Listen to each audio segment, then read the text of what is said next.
একদিকে যখন রাজ্যের চাকরিহারারা দীর্ঘদিন ধরে রাজপথে তাদের ন্যায্য দাবি আদায়ের লক্ষ্যে আন্দোলন সংগঠিত করছে, আর রাজ্য সরকারের পুলিশ তাদের এই আন্দোলনকে আটকাতে কোনো সময় লাঠিচার্জ বা পদাঘাত করছে, ঠিক সেই সময় পূর্ব বর্ধমান জেলা পুলিশ ও রাইস কোচিং ইনস্টিটিউটের যৌথ উদ্যোগে ছাত্রছাত্রীদের চাকরি উপযোগী করে তোলার প্রশিক্ষণ শিবির উদ্বোধন করেছেন গুসকরা আউশগ্রাম থানার পুলিশ এবং গুসকরা পুলিশ।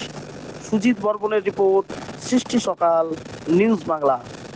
তোমাদের পাড়ায়, তোমাদের গ্রামে, তোমাদের বাড়ির আশেপাশে তোমাদের যারা ছোট ভাই বোনেরা রয়েছে তারা কিন্তু তোমরা যখন সরকারি চাকরি পাবে তোমরা কিন্তু ওদের কাছে একটা রোল মডেল হবে। এটা তোমাদের দেখে কিন্তু আরো তোমাদের সেই যারা ছোট যারা এখন স্কুলে রয়েছে বা কারোর পড়ছে হাই স্কুলে রয়েছে ওরা কিন্তু মোটিভেট হবে।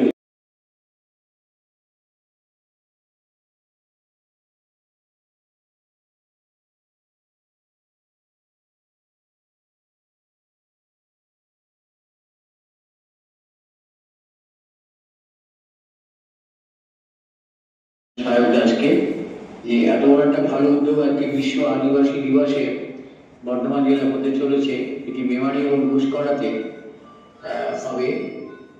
বিএ পাস করার পর কর্মসংস্থানের লক্ষ্যে এবং আরো বেশি